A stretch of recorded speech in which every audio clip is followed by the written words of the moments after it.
नमस्कार दोस्तों, जी फैक्ट के डिजिटल प्लेटफॉर्म पर आप सभी का स्वागत है। आज की इस वीडियो में हम बात करेंगे आज के करंट अफेयर्स के बारे में। वीडियो को स्टार्ट करते हैं पिछले रिवीजन के साथ में। केंद्र सरकार की पीएम सर्वोदय योजना के तहत राजस्थान के किन जिलों को चुना गया है? तो राजस्थान से 3 जिले चुने गए हैं, जयपुर, जोधपुर और सीकर। अगर हम बात करें पीएम सर्वोदय योजना की, तो इसकी मैं अगर याद रखना आपको कि सोलर पैनल लगे जाएंगे, वो भी कहाँ पर? तो घर की छतों के ऊपर लगाए जाएंगे, ठीक है ना। पूरे अगर बात करें भारत के अंदर, तो करीब 1 करोड़ से ज़्यादा जो है सोलर पैनल पूरे लगाए जाने हैं, ये ध्यान रखना है। राजस्थान के अंदर बात करें तो देखो 3,000 लगाए जाएंगे। कितने लगाए जाएंगे? 3,000। इसमें से अगर बात करें तो देखो जयपुर में 1,000 लगेंगे, जोधपुर में 1,000 लगेंगे और सीकर में भी कितने लगेंगे? तो 1,000 सोलर पैनल लगाए जाएंगे, ये आपको ध्यान रखना है। अगला क्वेश्चन हमारा, तरंग शक्ति 2024 युद्ध अभ्यास का आयोजन कहाँ किया जाएगा? तो आंसर होगा इसका जोधपुर में इसका आयोजन किया जाएगा। अगर बात करें तरंग शक्ति युद्ध अभ्यास जो है, ये जो है अगस्त 2024 में आयोजित किया जाएगा। कब होगा? अगस्त 2024 में आयोजित किया जाएगा और इसमें 12 देश पार्टिसिपेट करने वाले हैं, ये भी आपको थोड़ा सा इसमें ध्यान रखना है। अगला क्वेश्चन हमारा, वर्तमान में राजस्थान के मुख्य न्यायाधीश कौन है?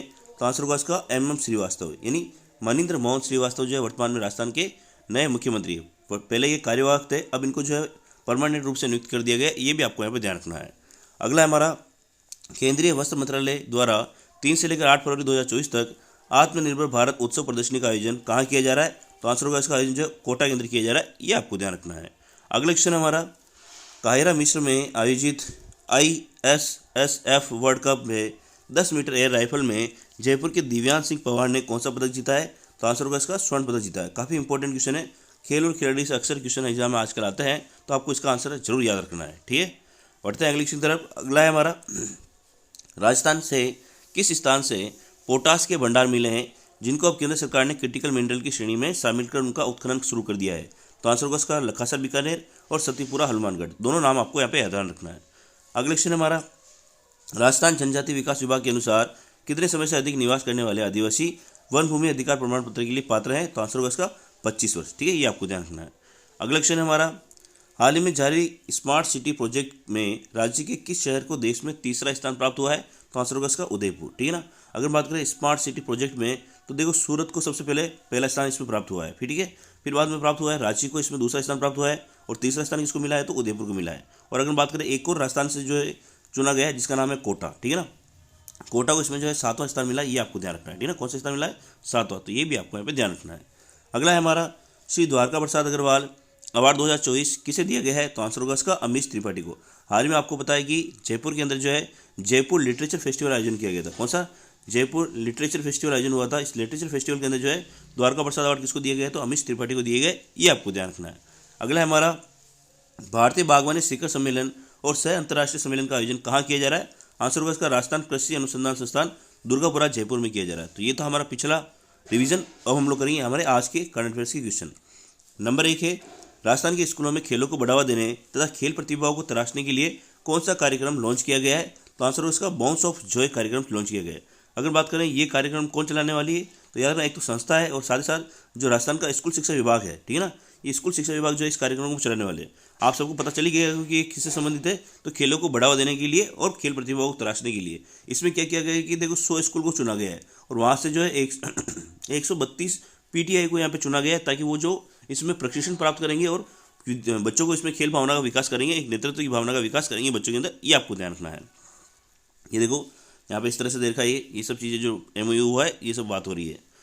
और अगर बात करें तो देखो ये कार्यक्रम जो है 5 फरवरी 2024 से शुरू हुआ है, ये भी आपको यहाँ पे ध्यान रखना है।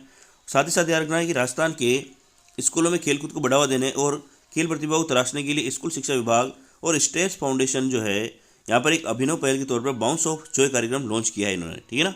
और आपको याद रखना है कि भाई शासन सचिव ने कहा है कि बाउंस ऑफ जॉय कार्यक्रम के तहत पूरे राजस्थान से 100 स्कूलों से 132 शारीरिक शिक्षकों का पायलट चरण में नीड गैप एनालिसिस के आधार पर चयन किया गया है, ताकि ये खेल बच्चों के अंदर जो खेल प्रतिभाओं का चयन कर सके और उनमें भावना विकास कर सके, ये आपको ध्यान रखना है, ठीक है ना।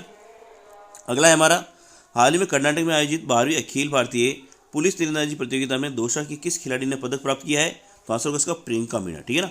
और ये भी याद रखना है इन्होंने कौन सा पदक प्राप्त किया है, तो इन्होंने रजत पदक प्राप्त किया है। कौन सा पदक प्राप्त किया है? तो रजत पदक इन्होंने प्राप्त किया है, ये आपको ध्यान रखना है, ठीक है ना। इस प्रतियोगिता का आयोजन अगर बात करें तो देखो कहाँ हुआ था, तो 30 जनवरी से लेकर 4 फरवरी तक किया गया था। प्रियंका मीणा जो है इस समय वर्तमान में ट्रैफिक पुलिस में कार्यरत है, हेड कांस्टेबल पद पर, ये भी आपको यहाँ पे ध्यान रखना है। अगला है हमारा, राज्य का पहला आधुनिकतम गेहूं भंडारण केंद्र किस जिले में खोला जा रहा है? तो आंसर होगा इसका अलवर जिले के अंदर। अगर बात करें भाई देखो, हाल ही में राज्य सरकार ने जो है गेहूँ की खरीद के लिए एक तरीके से बोनस भी घोषित किया है, तो उस बोनस का भी आपको ध्यान रखना है कि 125 रुपये का बोनस जो है राज्य सरकार ने यहाँ पे घोषित किया है। अगर बात करें देखो, केंद्र सरकार द्वारा जो है 2275 रुपये जो है गेहूँ खरीद का मूल्य रखा गया है। और अगर बात करें राजस्थान सरकार ने इसमें 125 रुपये और ऐड कर दिए, यानी राजस्थान के अंदर जो है गेहूँ की खरीद हो रही है वो कितने रुपये पर हो रही है, तो 2400 रुपये में हो रही है। ये आपको ध्यान रखना है। साथ ही याद रखना है कि भाई गेहूँ भंडारण केंद्र जो आधुनिकतम होता है वो कहाँ पर स्थापित किया जाएगा, अलवर के अंदर। इसके अलावा अगर बात करते हैं देखो, बहुत सारे केंद्र स्थापित किए जाएंगे, जैसे श्रीगंगानगर के अंदर भी जो है इस प्रकार का केंद्र बना जाएगा। लेकिन वर्तमान में निर्माण कहाँ पर हो रहा है, तो अलवर में तो चालू कर दिया गया है भाई, श्रीगंगानगर में भी चालू होगा। इस तरह से बीकानेर के अंदर भी बनाया जाएगा। इस तरह से अगर बात करें धौलपुर के अंदर भी बनाया जाएगा, कोटा के अंदर भी बनाया जाएगा। तो ये सारी चीज़ें हम लोग इसकी डिटेल में पढ़ लेते हैं कि भाई इसमें कहाँ कहाँ बनने वाले हैं, ठीक है ना। देखो, राज्य का पहला आधुनिकतम तकनीक वाला गेहूँ केंद्र का निर्माण 50 करोड़ की लागत से किया जाएगा, अलवर में किया जा रहा है। भारतीय खाद्य निगम 12 राज्यों के 259 जिलों में साइलों का निर्माण करवा रही है। इसमें से अगर बात करें राजस्थान के कौन कौन से जिले आते हैं, तो देखो राजस्थान में अगर बात करें तो अलवर के अतिरिक्त श्रीगंगानगर, सवाई माधोपुर, धौलपुर, कोटा और बीकानेर में भी इसका निर्माण किया जाएगा।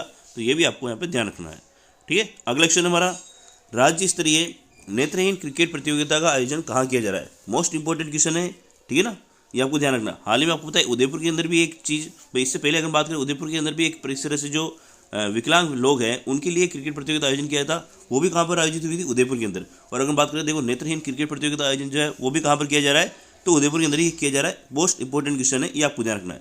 साथ ही रखना है भी ये जो यहाँ पर जो नेत्रहीन क्रिकेट प्रतियोगिता आयोजन हो रही है, तो भाई इनको दिखाई नहीं था, ये पिक्स खेलेंगे, तो इसमें ध्यान रखना जो बॉल होगी ना उसके ऊपर क्या लगाएंगे, छल्ले लगाए जाएंगे, ताकि उनकी आवाज़ से जो है खेल सकेंगे। ये आपको ध्यान रखना है।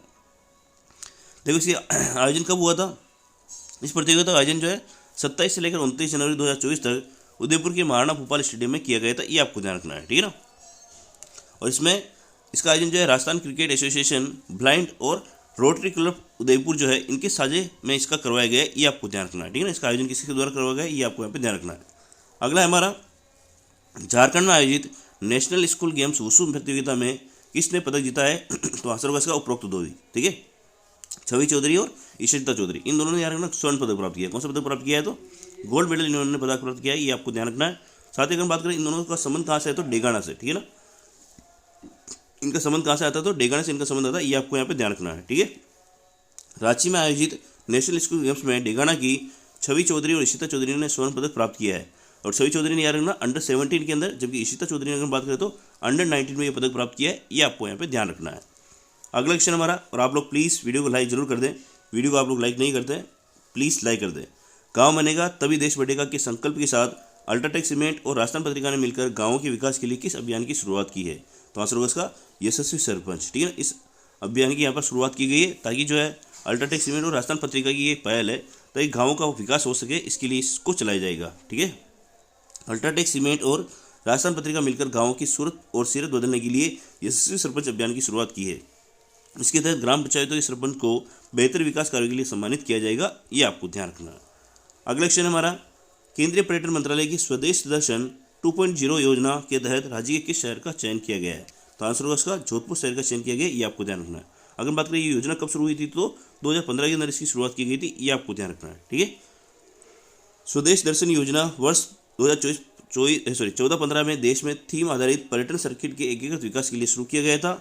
इस योजना की अगर बात करें तो देखो, वोकल फॉर लोकल के मंत्र के साथ स्वदेश दर्शन 2.0 नामक नई योजना का उद्देश्य पर्यटन गंतव्य के रूप में भारत की पूरी क्षमता को साकार कर आत्मनिर्भर भारत के लक्ष्य को प्राप्त करना है। इसलिए इस योजना को लॉन्च किया गया और जोधपुर शहर का इसमें चयन किया गया है। ये आपको ध्यान रखना है, ठीक है ना।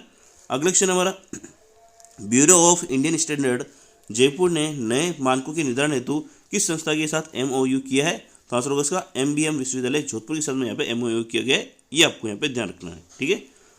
इस MOU की अगर बात करें तो MBM यूनिवर्सिटी के शिक्षक एक्सपर्ट के तौर पर भारतीय मानक ब्यूरो के विभिन्न मानकों और मूल्यांकन प्रक्रियाओं को विकसित करने में सहयोग करने वाले, ये आपको यहाँ पे ध्यान रखना है। अगला क्वेश्चन हमारा, एशिया के सबसे बड़े किस थिएटर फेस्टिवल का आयोजन किया जा रहा है, यानी किस नहीं, कहाँ पर किया जा रहा है, ये आपको ध्यान रखना है। इसका आयोजन हो रहा है जोधपुर के अंदर, ठीक है ना।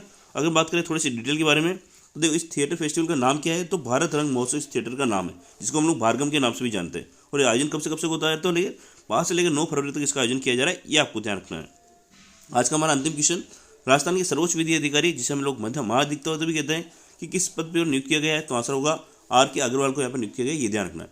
हीरालाल सामरी की अगर बात करें तो केंद्रीय मुख्य सूचना आयुक्त इनको बनाया गया है। सुधांशु पंत जो है हमारे राजस्थान के नए क्या है, मुख्य सचिव है। और बाकी डिटेल के बारे में हम लोग इसकी पढ़ लेते हैं, ठीक है। कि राजस्थान के सर्वोच्च विधि अधिकारी कौन है, तो महाधिवक्ता के पद पर कार्यरत हैं R.K. अग्रवाल। और इन्होंने किसका पद लिया है, तो MS सिंघवी का पद इन्होंने धारण किया है, ये आपको ध्यान रखना। और ये 17वें नंबर के हैं, ये भी आपको यहाँ पे थोड़ा सा ध्यान रखना है, ठीक है ना। हीरालाल सामरिया केंद्रीय मुख्य सूचना आयुक्त बनाए गए हैं। सुधांशु पंत राज्य के नए मुख्य सचिव। वैभव गालेरिया जो है राज्य बीज निगम लिमिटेड के अध्यक्ष है। तो ये था हमारा आज का वीडियो। अगर आपको वीडियो पसंद आया तो प्लीज़ लाइक करें, चैनल को सब्सक्राइब करें। जय हिंद, जय भारत।